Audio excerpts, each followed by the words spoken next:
Então, eu e o Lucas, a gente fez faculdade juntos. A gente entrou na UFPR em 2007, o que quer dizer, sim, que a gente é velho já, né?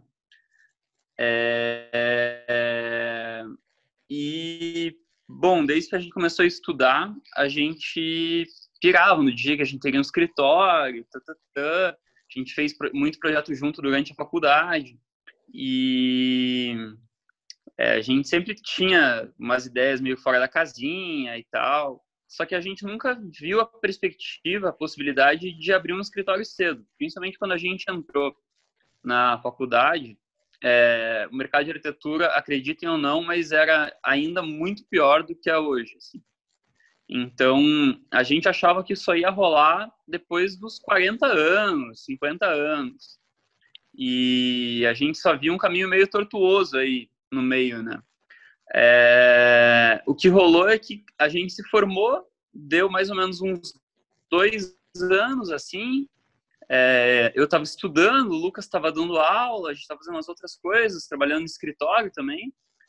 E alguns amigos nossos resolveram abrir alguns negócios, abrir coisinhas pequenas. Estava entrando num cenário de crise no Brasil. E a gente começou de uma forma muito fluida, assim, a gente começou fazendo os projetos mesmo. Então, vou passar a palavra para o Lucas aí, ele vai contar aí a história e eu vou tentar atrapalhar o mínimo possível. Então, que nem o Pedro falou, foi assim, uma grande surpresa, né, para a gente começar a lidar com o escritório dessa forma. Então, o Wilson Arquitetos, ele nasceu muito de grandes oportunidades, na verdade. Eu acho muito interessante essa fala nesse momento, porque ele nasce num momento de crise. Então, ali está eu e o Pedro visitando um projeto, o Locão. A gente sempre teve essa afinidade durante a faculdade, éramos amigos até antes mesmo de entrar na faculdade, então a gente tinha uma compatibilidade. Durante a faculdade tinha esse caráter mais, sabe aquele cara chato que fica enchendo o saco do professor, contestando e tudo? Era a gente. Então a gente compartilhava muito desse pensamento arquitetônico junto. E daí, quando a gente se formou, em meados de 2012 ou 2013, a crise econômica dos Estados Unidos reverberou bastante no Brasil, né?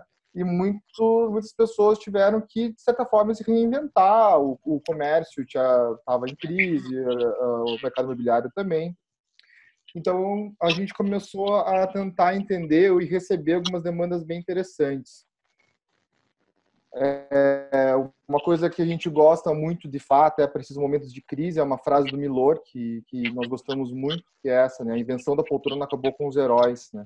Então, uma sociedade mediana, né? Uma sociedade que vive sempre num certo conforto, numa zona de conforto, ela não, de certa forma, ela não desbrava novos territórios, né? Ela não busca melhorar ela mesma, ela busca ver esses campos diferenciados. Então, a gente estava entendendo que realmente é muito, muito interessante isso, né? Momentos de crise fazem com que as pessoas elas tenham que reinventar as coisas, tenham que buscar maneiras diferentes de fazer aquilo que elas estavam fazendo anteriormente. A primeira coisa que a gente ataca no momento de crise é o padrão. Então, no momento de crise todo mundo pega e faz as coisas iguais, né? Todo mundo pega, escolhe um padrão, escolhe a mesma coisa, a mesma forma de fazer as coisas, e isso necessariamente gera as crises. Então, a primeira coisa que a gente ataca é essa questão do genérico, né? Por que todo mundo faz as coisas iguais? Por que todo mundo estabelece os mesmos gostos ou as mesmas imagens, se individualmente nós somos diferentes um do outro, né? E uma outra questão que foi muito interessante, que nasce da onde nasce essa doutrina do genérico, é essa noção de que existe um certo e que existe um errado, né? Que existe uma verdade universal em que todo mundo tem que seguir. Então, a gente sempre, dentro da academia, a gente se questionava, assim, todo professor falava, não, isso é o certo, não, isso é o errado. E a gente, mas, né, dependendo do contexto da pessoa, depende do background, depende de uma série de outros fatores específicos que acontecem naquele momento, em que o certo e o errado eles não têm necessariamente uma questão dogmática, assim. Então, isso é uma coisa que a gente sempre questionou na arquitetura e na academia. Na faculdade, a gente via as grandes doutrinas, né, dos grandes arquitetos modernos e tal, e a gente via que dependia muito da ocasião. Então, essa noção do certo ou errado foi uma coisa que a gente aboliu desde cara no escritório, né? Não existe uma Bíblia. A gente, por exemplo, a gente abomina o Neufer, né? Que é um tratado de arquitetura que fala, olha, gordo, magro, baixo e alto senta numa cadeira de 45 por 45. Cara, isso é um absurdo, né? Isso é uma coisa assim que foi uma coisa assim que a gente nunca entendia muito bem. E então foram isso que necessariamente gera, né, toda uma arquitetura homogênea, né, aquela coisa igual para todo mundo. Então, uma coisa que a gente começava a questionar, por exemplo, quando a gente via um cliente falando, eu quero fazer um projeto de um café, né? Meu sonho é sair da minha empresa corporativa, CLT, e eu quero abrir um café, porque o sonho da minha vida é fazer café. Daí, se você busca, aqui a gente fez uma busca do Pinterest bem rápida, até para ilustrar para vocês, a gente buscou assim, coffee shops. É isso que aparece. É sempre aquele café com piso de cimento queimado, móveis em serralheria preta, com tampos em madeira, né? Aquela coisa meio urban jungle, assim, loft nova-iorquino. Então, isso gera uma linguagem arquitetônica falando, não, beleza, se eu quero ter um café, eu tenho que ter esse café com piso de cimento queimado, com bancada de madeira, com barista com bigodinho, assim, e tal. E daí a gente, né, sempre tem que ser assim. A gente dá muita risada, tá, gente? Sempre no escritório é regado a risada, assim, a gente sempre se racha de rir. E daí a gente começava a questionar essas questões, né? Uma outra coisa que... Desculpa, gente, pensamento um pouco desconexo, assim, mas vai juntar tudo depois. Uma outra coisa que a gente sempre prezou muito é o estudo teórico da arquitetura. Né? Então, existe a prática, existe a teoria, e a gente sempre acabou tentando juntar as duas coisas. Eu e o Pedro, nós temos formação pela Universidade Federal do Paraná. Né? Então, é uma universidade, de certa forma, ela é gratuita, né? Então isso é muito legal, a gente não via boleto todo mês chegando. Mas uma coisa muito boa da Federal é que ela era tão ruim, mas tão ruim, que a gente logo de cara identificou, putz, isso aqui não está certo, a gente tem que estudar por nós mesmos. Então, desde sempre, eu e o Pedro, a gente fez uma biblioteca própria do escritório. A gente sempre se esforçou para estudar por fora. Então, a gente sempre tentou pensar, não, existe uma teoria da arquitetura, que não é essa que a nossa academia está ensinando aqui no Brasil, porque não pode ser isso, tá louco, isso aqui é muito ruim. Vamos estudar o que está acontecendo, né, também de literatura contemporânea e tal, e vamos tentar entender isso e como colocar isso na prática.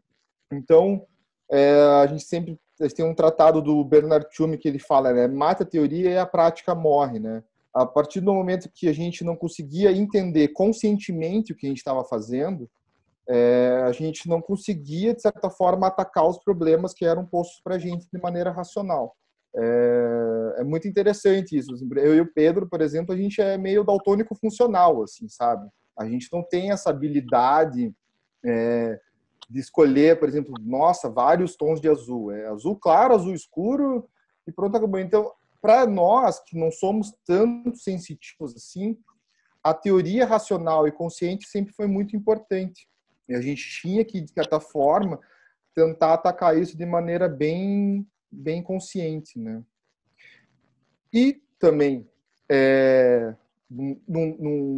numa natureza um pouco, de certa forma, sei lá, desbravadora, é a gente não tentar enxergar a nossa realidade de como elas são, né, de como elas se mostram, mas sim de o potencial que elas podem ter. Parece meio coach isso que eu estou falando, assim, mas é porque a gente está acostumado tanto ver a nossa cidade de uma maneira meio escrota e, de certa forma, assim, se satisfazer com esse status quo e, na verdade, a gente acaba perdendo algumas oportunidades.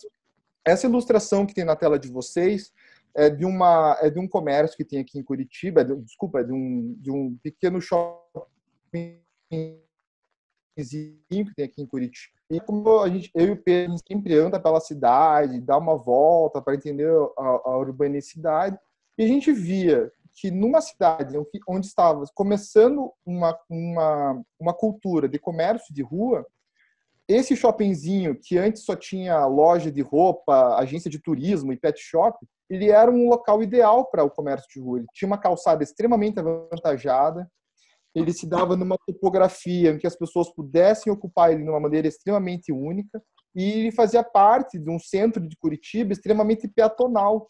Então, pô, esse shoppingzinho de rua, que era totalmente escroto, assim, que não tinha nenhum público praticamente, por uma questão de estética, de uma questão física e de desenho urbano, ele tinha um potencial gigantesco, né?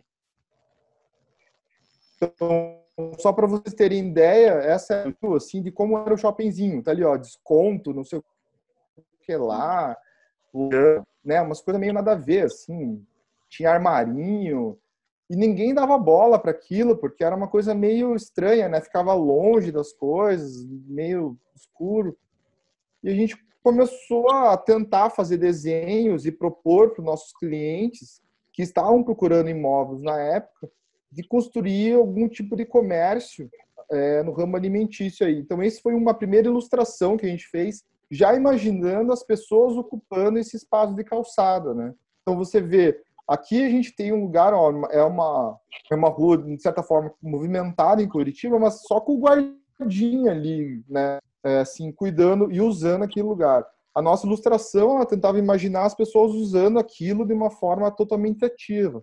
A gente fez 3 projetos para esse lugar. Os nossos clientes foram os 3 primeiros comerciantes a usar os pontos desse local, e é isso que a gente tem hoje lá. Então, a gente escolhe fazer esses módulos onde as pessoas podem sentar da maneira que elas acharem melhor. Então, elas transformam o espaço, né? Eu acho que essa arquitetura do entendimento, você entender qual que é o tradicional e dar um repropósito para isso, acho que é um papel assim dessa nova geração, assim, né? De a gente falar, não, beleza, por que a gente usa cadeira? Por que a gente usa mesa? E se é realmente necessário, né? A gente parte do princípio que não, esse é o certo, esse é o errado. Não, tem muita coisa para a gente trabalhar entre o céu e a terra aí. A gente elimina rótulos, né? Então, assim, da mesma forma que você elimina rótulos no espaço, você também elimina rótulos nas pessoas, assim, né? Então, que tipo de pessoa ela é? Será que ela é apropriada àquele lugar ou não, né? Então, tipo, se eu não tenho o bigodinho da moda, o que eu vou fazer no café onde todo mundo é bigodudinho, assim, né? Então, a partir do momento que você gera um lugar que nem o próprio espaço, nem que os objetos têm um rótulo, as pessoas são livres para agir, para ser como elas quiserem ser lá dentro, né? Eu já acabei citando esse termo algumas vezes, mas acho que esse projeto é um projeto que fala muito dessa questão da arquitetura do específico, né? Então, esse módulo eu acho bem interessante, porque quando a gente começa a lidar com arquitetura residencial, a gente tem um certo apego à imagem de casa, o que é uma casa e como deve ser uma casa. É uma coisa que a gente acaba assim criticando bastante, assim, e na verdade a casa ela tem que ser um reflexo do cliente, né? Ela requer muito mais que o cliente se conheça e que de certa forma ele não seja hipócrita, né? Que ele entenda realmente quem ele é, para a gente conseguir fazer uma casa que realmente seja um reflexo dele e atenda, né, as suas necessidades. Logo Então, quando a gente terminou esse projeto, eu mostrei ele para minha mãe e ela, mas se fizer um projeto é todo escuro, pô, você fica meio enclausurado, não, pô, essa atmosfera meio noturna. Deu, cara, exatamente, o projeto não é para minha mãe, sabe? Então, assim, o fato de não ser bom para ela só prova que pode ser muito bom para outra pessoa, entende? E acho que é isso que a gente tem que tentar buscar numa casa. Se a gente faz uma casa que agrada a qualquer pessoa, ao mesmo tempo ela não é específica para ninguém, né? Então, esse projeto especificamente, ele é resultado muito do perfil do cara que mora lá, dos hábitos dele, é uma pessoa noturna, uma pessoa muito diferente do que, com certeza, 97% das pessoas que moram no prédio dele, na mesma planta habitacional, né? Com certeza. Esse projeto foi muito interessante, porque... Opa. Calma aí. A gente recebeu, era um cliente, é um cliente já conhecido nosso, a gente fez a hamburgueria para ele, a gente fez uma série de outros projetos comerciais para ele. E daí ele pega, né, teve um sucesso nos projetos comerciais, foi aqui, ó, super bacana, não precisa fazer mais nada, ele é mó bonitão, aqui, ó, é só mobiliar, é só escolher a cor da almofada. Daí a gente pega, era um cliente com uma rotina diferente, uma rotina extraordinária, e era um cliente diferenciado, né? Ele gostava de receber amigos em casa, era um solteirão, assim, né? Tá, pô, dono de bar, né? Solteiro, 30 anos, 30 e poucos anos. Então, não tinha nada a ver com construir uma casa super familiar para ele. Daí eu lembro, assim, que a gente recebeu aquilo, eu e o Pedro botamos a mão na cabeça e falou, meu Deus, que apartamento escroto, vai ser difícil para Dedéu. E o Pedro, ele tem um lema que eu acho muito, muito legal, cara, que me ensinou muito isso, é que sempre quando a gente olha para um projeto, principalmente de reforma, e fala, cara, que arquitetura de merda, vai ser super difícil isso, é ali que a gente se faz importante, é ali que a gente se faz necessário. Se as reformas já tivessem imóveis que a arquitetura fosse excelente, o cliente não precisava da gente. É nesse tipo de projeto ruim que nós somos necessários. Então, eu lembro assim, a gente mexeu bem rápido no Photoshop e a gente começou a articular a planta de uma forma em que a gente viu que essa bola vermelha, ela dava a privacidade que o quarto precisava durante o dia para ele poder dormir bem, conectava melhor o apartamento em relação à sala de estar, né? E fazia, de certa forma, uma conexão transversal, né, do apartamento, porque a planta é retangular, mas você só experimentava os espaços. Um casal jovem, 30 anos, 30 e poucos anos, decide se mudar para uma área rural e eles não têm pressa de se mudar. Então a gente conseguiu, dentro de um processo de projeto, fazer um estudo com eles de 6 meses.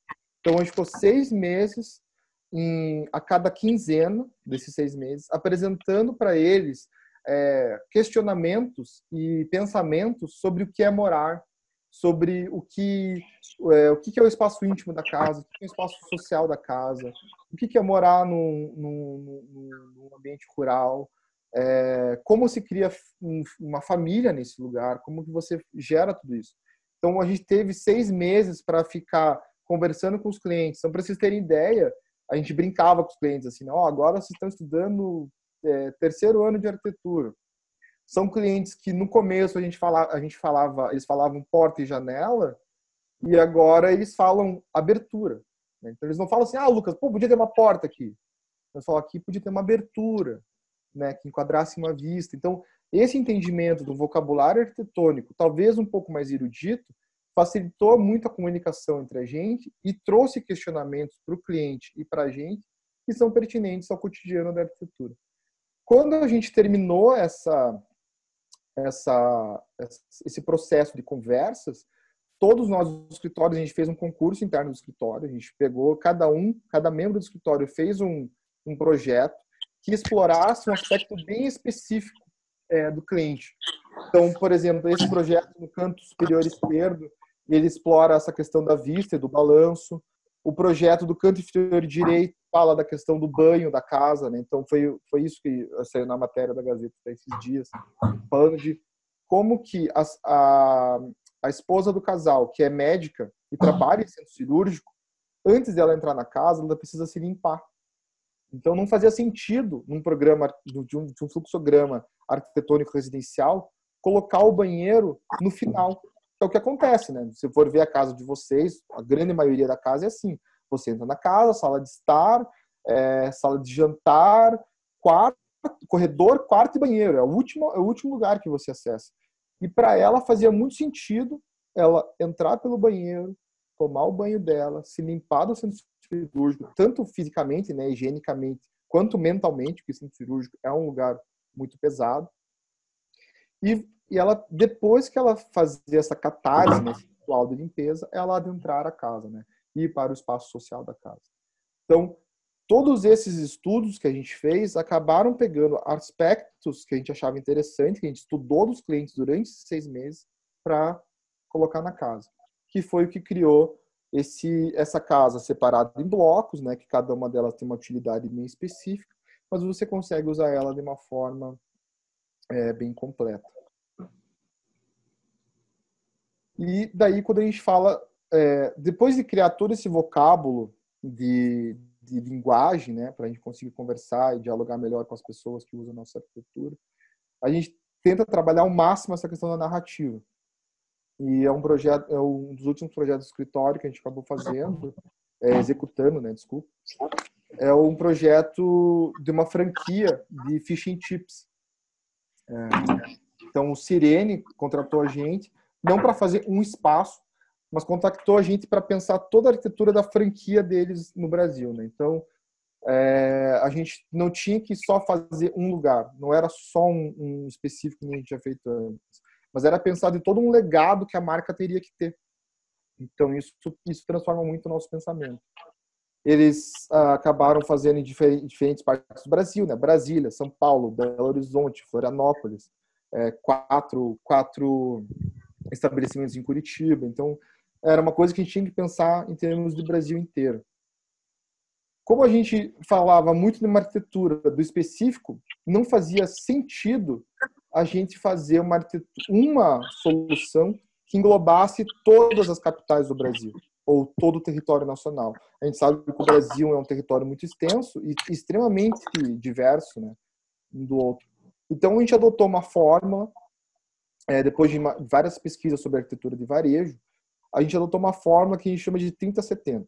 Então, 30% é a arquitetura da marca, que você identifica nela traços da marca, e 70% é a arquitetura específico do local. Então, vamos fazer o estabelecimento em Floripa, a gente vai estudar a arquitetura de Floripa, vai estudar o público de Floripa, vai estudar o consumo e a cultura de lá, e fazer 70% dessa nova loja de acordo com esse contexto. Obviamente, para ela não se diluir completamente, existem os 30% que dá, né, a propriedade da marca. Então, a gente começou a identificar isso muito nas lojas da Prada, que o Rencurras, que o OMA fazia, né? Então, 30% eram esses materiais, né? Policarbonato, alumínio, né? Tons mais pastéis, e 70% eram materiais ou elementos específicos da arquitetura que condiziam com a cidade e o contexto que ela se inseria. Era muito importante, foi muito importante estudar a Prada, porque a Prada ela tem essa pira de ter, né, as lojas dela nas grandes cidades do mundo.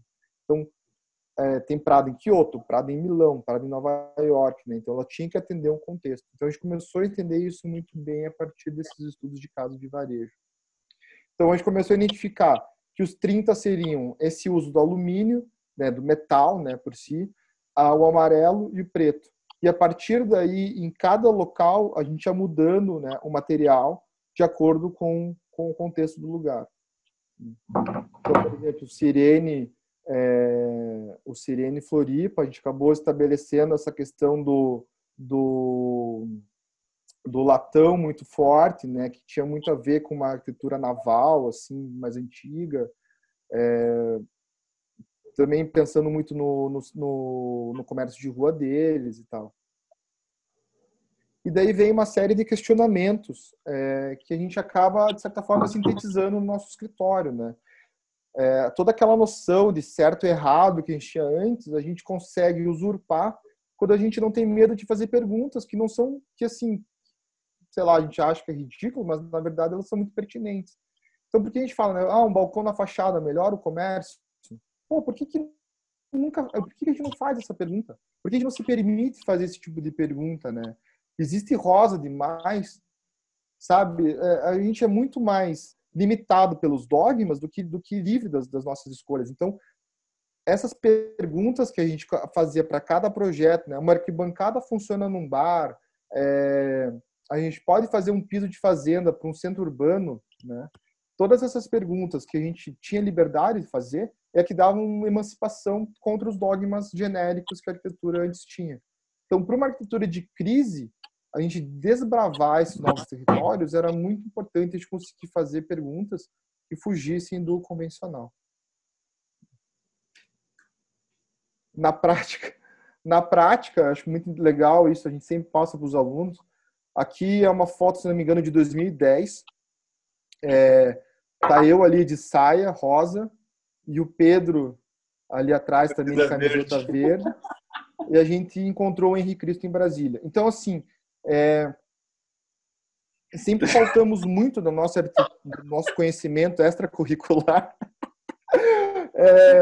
essa questão das viagens, né? Não assim que vocês têm que ser, né? Super bom vivans e tal, mas eu acho que a experiência da arquitetura, não só pelo livro, mas pela prática da vivência dela é muito importante. Então, sempre que tiverem oportunidade de experimentar arquitetura, gente, experimente.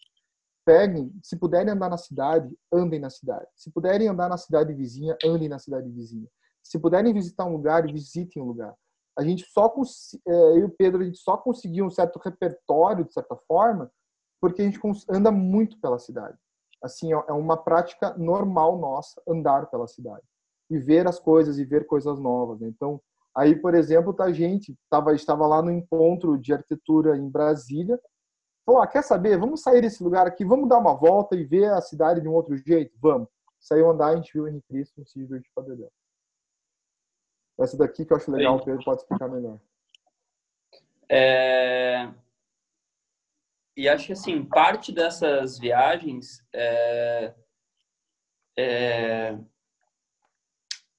você tentar entender, assim, tentar observar bem o que você está vendo, né?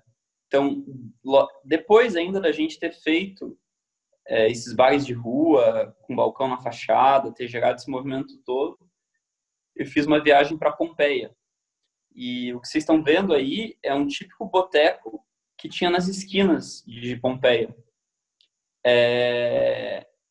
O que eu consegui pegar do livro e da explicação é o seguinte: as pessoas ficavam na calçada, elas iam até o balcão, e os dois furos que vocês estão vendo eram as duas opções que tinha de sopa, que era comida e bebida ao mesmo tempo. Uma quente e uma fria. Então, você simplesmente escolhia, né, qual você ia consumir, mas isso só para dizer que, assim, a gente não está inventando nada de novo. Ou se a gente acha que está inventando alguma coisa nova, talvez porque a gente não observou o suficiente. Talvez porque a gente não tem um conhecimento histórico suficiente, né? As coisas, elas estão aí, o ser humano é o mesmo há muito tempo, e a gente vai perpetuando, vai dando sequência a hábitos, a costumes que as pessoas deram nas gerações que nos precederam, né? A gente vai habitando as casas como cavernas e vai ocupando elas da forma que a gente consegue ocupar, mas não da forma que é ideal para a nossa vida. Então, acho que o que a gente propõe muito como arquitetura é isso: observar e tentar pensar maneiras novas de ocupar o espaço, de consumir melhor, de oferecer melhor, de viver melhor, de trabalhar melhor. Acho que é isso aí.